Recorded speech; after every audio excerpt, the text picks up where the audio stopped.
Hi everyone, we're going to recreate the video that I'm about to show you.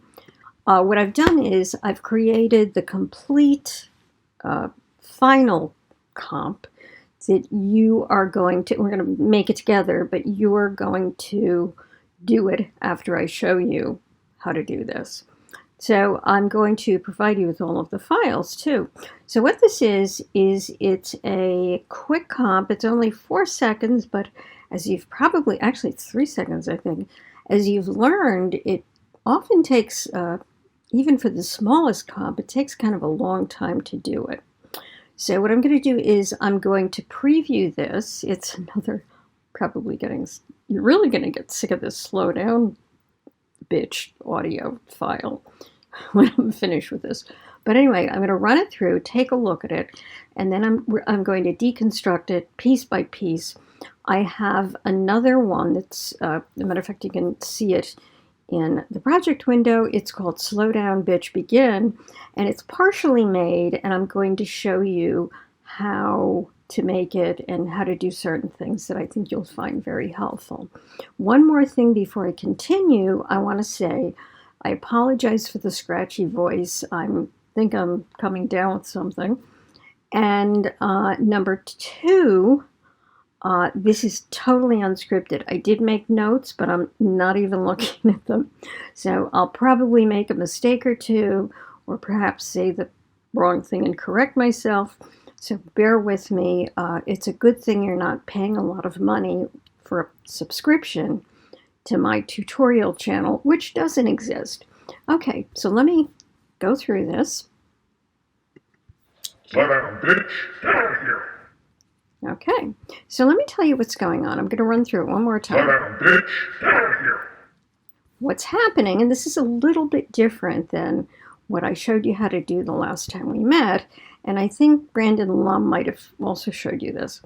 What's happening here, if you look at the timeline, I have two different, they're actually compositions, and they're chunks. They're like chunks that I made on other timelines and animated on other timelines, and then I put them together in one piece, almost like a grouping.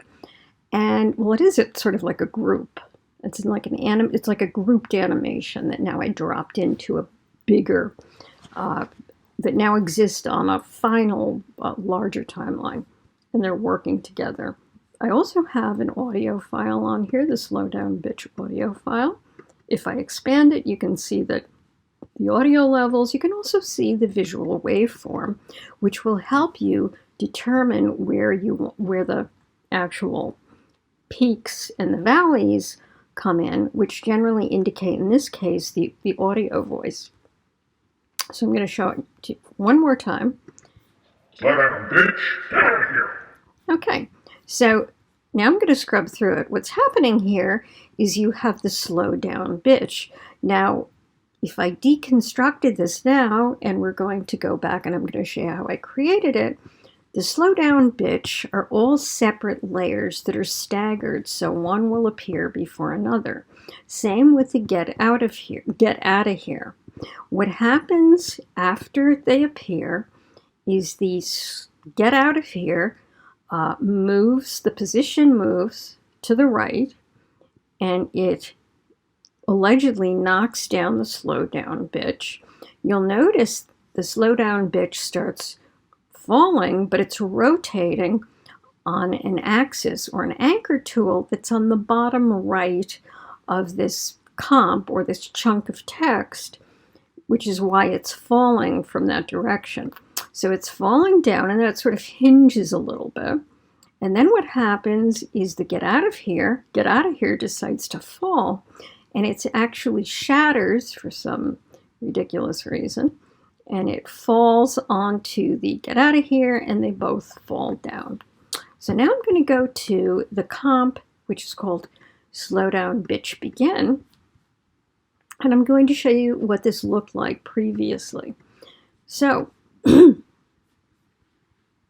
here you'll notice that we have, I started at the bottom and went up, so this is sort of in reverse. The reason that I put these text layers reverse the order of the way that it appears is because you'll notice that what happens is each layer, as the timeline, and I'll scrub the playhead through here, as I scrub the playhead forward, they begin. Okay, so slow, and then I have down, and then I have bitch. But these are all separate. These are all separate layers. And it's the same thing with the get out of here. Okay, now what's different about this particular comp, the begin comp versus the full comp, is that these words, instead of being singular, were pre-comped. And what pre-comping is it's a way to group the layers together so you don't end up with a really, really long timeline. But what's also interesting about this is they're animated in this pre-comp that I'm about to create.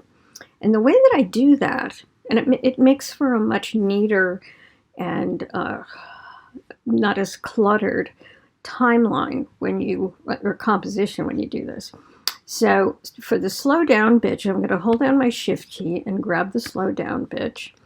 I'm going to control click, and I'm going to select pre-compose.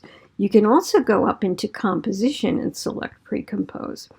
I'm going to name it SDB slow down for slow down bitch 2, and it's going to be pre-comp 1. You'll notice when I do that, it creates a composition within the timeline, and it's nice and neat, and it turns this sort of beige color.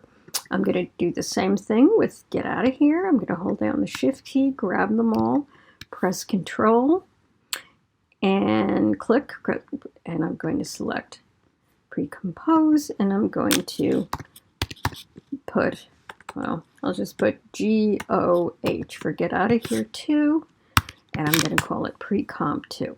So now I have the same thing that I had here. So everything is pre-comped. Now the other thing, which I'll do,